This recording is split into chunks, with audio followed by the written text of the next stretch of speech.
اعوذ باللہ من الشیطان الرجیم بسم اللہ الرحمن الرحیم صلی اللہ تعالی علی حبیبہ محمد وسلم بسم اللہ الرحمن الرحیم۔ معزز خواتین و حضرات،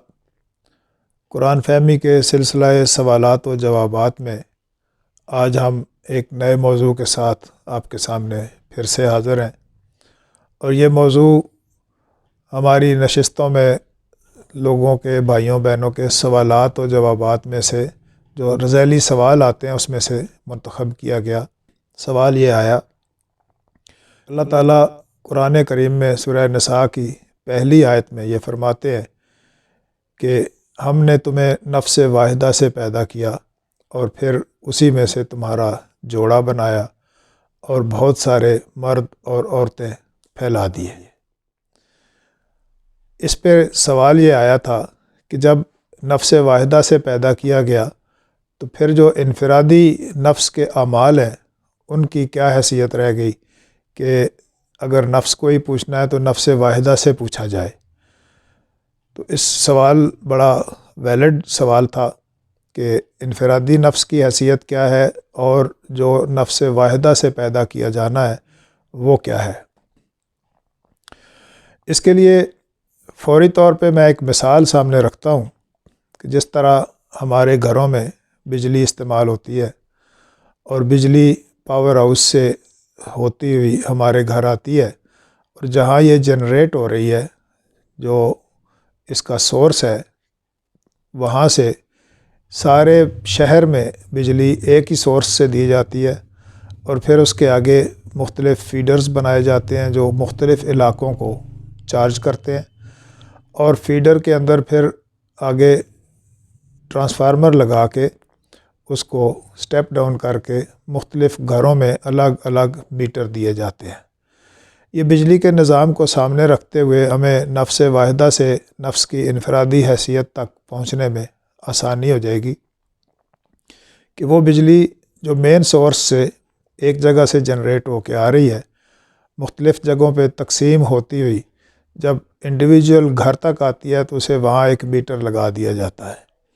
اور وہ میٹر اس گھر میں جتنی بجلی کنزیوم ہوتی ہے اس کے حساب سے بل چارج کیا جاتا ہے۔ اب اس مثال کو ذہن میں رکھیں گے تو پھر نفس واحدہ سے جو مین سورس ہے وہ نفس واحدہ ہے، اور آگے انڈیویجول جن جن نفوس کو جس جس باڈی میں رکھا گیا اور پھر انہیں اپنے کیے پر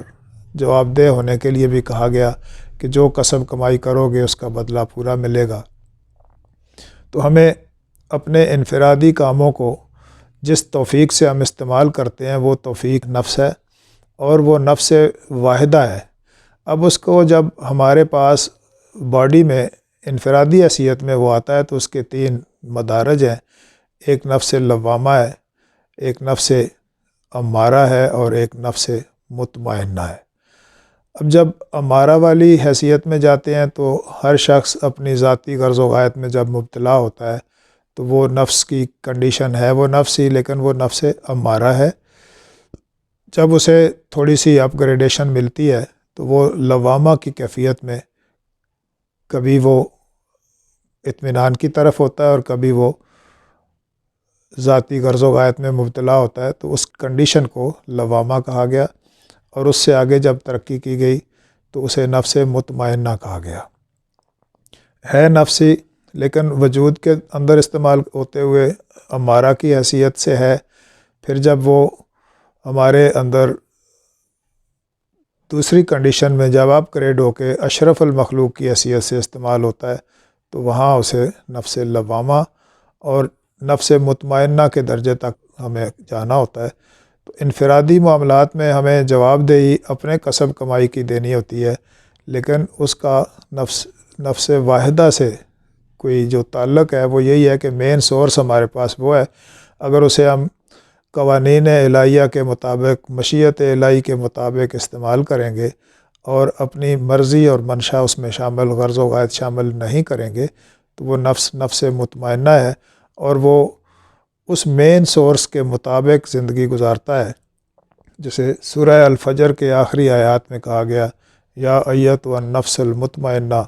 ارجعی الی ربک راضیۃ مرضیہ